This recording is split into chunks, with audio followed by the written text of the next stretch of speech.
Hello everyone, tonight I'm going to talk about the MM2 motor case in case you're not familiar with it, why it's good, and why I think it is the cheapest way to upgrade your car, especially if you're a 94 millimeter driver. And by that I mean 94 millimeter from the center of the back wheel to the center of the front wheel. Normally when you buy a 94 millimeter car, it comes with a rear mount engine and rear mount engine case, obviously. I'll show you what that looks like. I have one right here. But all Kyosho chassis, or Kyosho, however you say it, I'm not going to get too bent, come with a basic layout where they have a battery tray, a rear suspension bolted to it, and just a front end. And some people will go crazy and buy all kinds of metal parts, and I don't know that they're necessarily better or faster, but they look cool. But anyway, when you get a rear mount car, this is the portion that you see that will bolt to the car itself. And you'll notice on a rear mount car, the engine will sit behind the chassis, or behind the axle. And that's kind of an undesirable thing because you've got so much weight behind the car that it tends to be like swinging a hammer. And you notice that pendulum effect when it's deflected. It will do that to some degree on the track if you hit a bump or anything. And if that happens, the tires leave the ground. As you can see, I broke mine a little bit. It's okay. I don't really use it other than to test motors. But every time that bumping happens and you get that swaying effect, your tires are leaving the ground. They're not pushing the car. They're not steering the car. They're just in the air. And you're experiencing no control while the tires are off the ground. But there is good news. There's an option if you're driving anything from 94 millimeter all the way out to 102 millimeter. You can get the MM2 motor case. It is a part that's about $10. I got it at my local hobby town in Ankeny. They're awesome people, love them. And just a shout out, Hobby Town. I'm not sponsored by them. I just enjoy racing there, so I thought I'd do something nice for them. But anyway, this is what you get inside the kit, and you get the lower engine pod, upper engine pod. These are engine spacers, and it allows you to run different size pinion gears all the way. If you start with an A1 and an A2, then you have the B1 and the B2 and the C1 and the C2. A1, A2 are if you're going to run a 6-tooth pinion. B1, B2, I don't know if you can see, but they are labeled. Each one has its own little labeling on there. The labeling goes away from the motor when you install them, and the C1, C2 is for a 9-tooth, B1, B2, 7 and 8 tooth, which is pretty common, 7, 8 tooth for most tracks. When I go to Tracks Hobbies in Wisconsin, I'll run the C1, C2 if I'm going to run a 98 or a 94 millimeter car. It works good for the 9-tooth, but they are a bit more tedious. The beautiful thing about the rear mount engine is it's super fast and easy to change motors. If you're going to go between maybe an X-Speed or a PN motor, everything's out in the open. You've got your red wire on the left, your black wire on the right where it hooks to the chassis. Everything's accessible. It's literally 2 screws. You pop this rear cover. You might have to change a motor plate. The RMs have some motor plates that space the engines, and it literally just pops out of the back of the car very easily, and you can throw the next one right in. It works with PN chassis or PN engines. It works with the Kyosho engines, and if you're in a spec class that requires a rear mount, leave it alone. If you're not, then I recommend the MM2. And we can take this same engine here, but it's not going to work, and I'll show you why in just a little bit.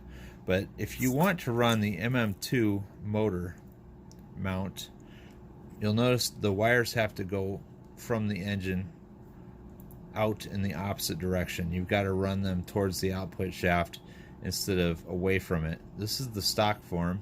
It works great in the rear mount, the mid mount, and the low mount. You don't have to do a thing to it. PN motors come with the wires already pointing towards the output shaft, and it's a lot nicer because there's no modification at all. But in order to get it to work, you'll notice the only thing you have to do is unsolder your wires and flip them around backwards. And these little capacitors need to not be on the end either, because they're going to be in the enclosed area. On this motor, I've already moved them. They're not pretty. I kind of soldered them ugly, but it works just fine. And this is the motor that I've been running in the MM2. I'll show you how that kind of works, but first thing we'll do is figure out which motor mount we'd like to run. Well, I think I'd like to do a 7 and 8 tooth. So I'm going to get my B1 and B2 engine plates. There's a side that's printed, and there's also a side that's not printed. Printed side goes out.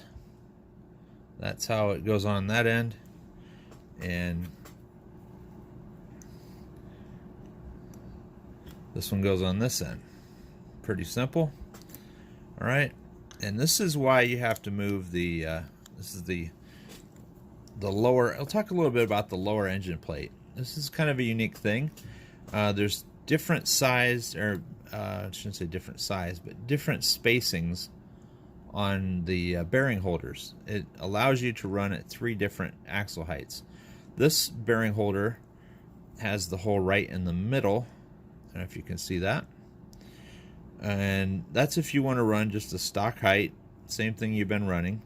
These are the mechanical differential skid plates or protectors, whatever you like to call it. And I'll show you how those mount in. I'll pull this one back out.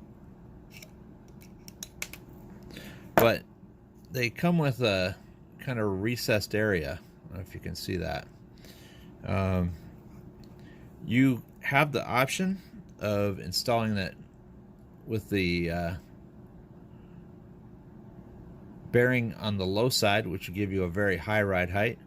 You can use the symmetrical one that puts it in the middle, or so what I do is I go ahead and push that in with the bearing in the upper position, because that'll set the car lower, because the wheel's up higher, so the chassis is lower.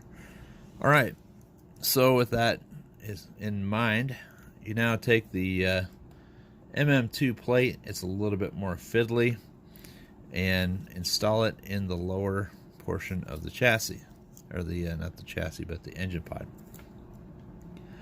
And it is a bit harder to get these in, especially if you're doing it wrong. But this here is why you need to move the wires over to the side, because if they're coming out the left side of the car, it's going to go directly into the casing itself, and it will have no room. There's no room for the wires to go. See how they would normally be hanging out there, and it would never go in. So you do have to move a few things. This is kind of a heat what do you call it, a heat cutoff. I had to move that off of the motor, and it's fine to do that. It still works great. But you notice the MM2 motor case has 2 giant holes. I put the first one in here. This is your black lead wire. I run the that heat protector through it, just like that, and then the black or the red wire through the other side. So that is kind of how that looks. Hang on a second, I'm getting a phone call. Stand by. Right, and then the back side clicks in.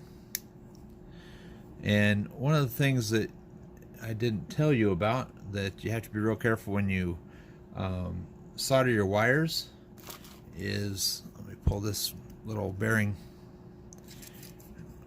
carrier out and I'll show you. If you can look inside there, the red lead wire, the one on the bottom of the motor, is pretty close to where the axle goes. So you have to make sure that you can see through there straight without any issues, or the rear axle will bind on that spot. You don't want the wire physically touching the rear axle, because that'll slow down the car and overheat your motor. But this is now basically ready to go onto your car.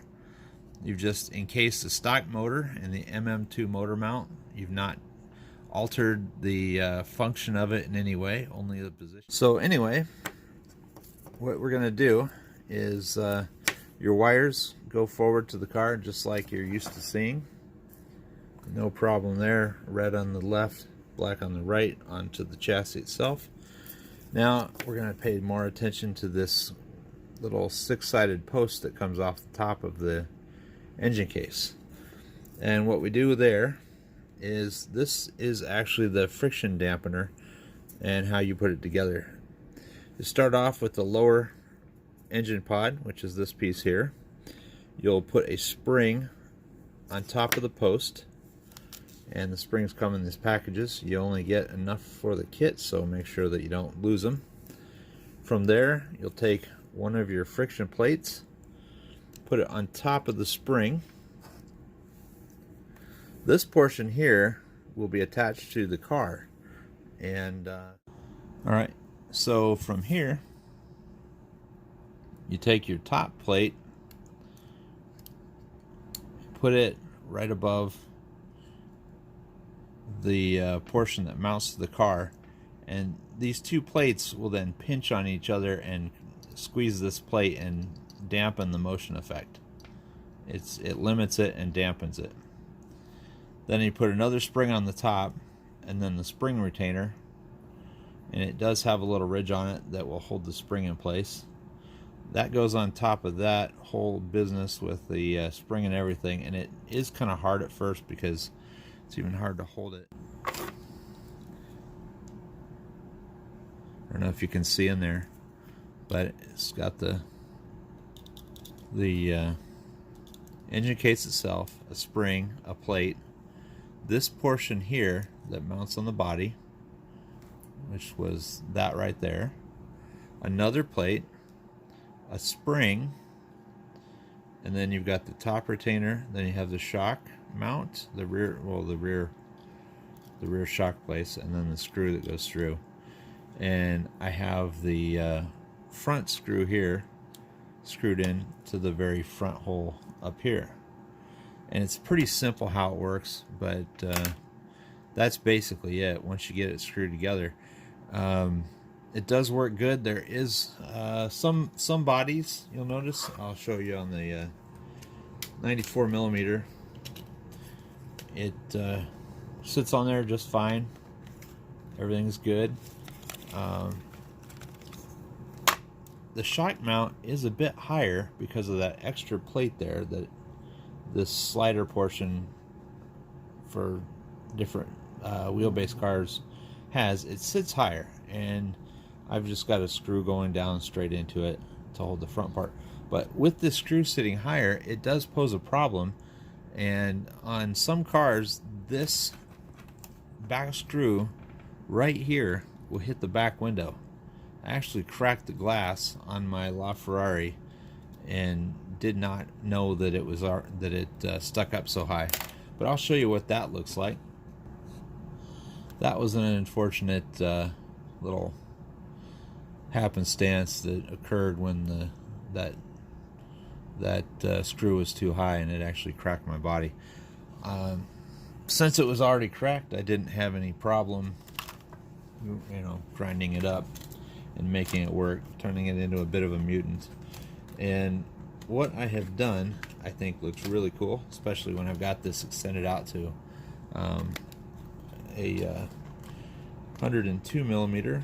It's not quite as cool at 98, but it still looks kind of neat.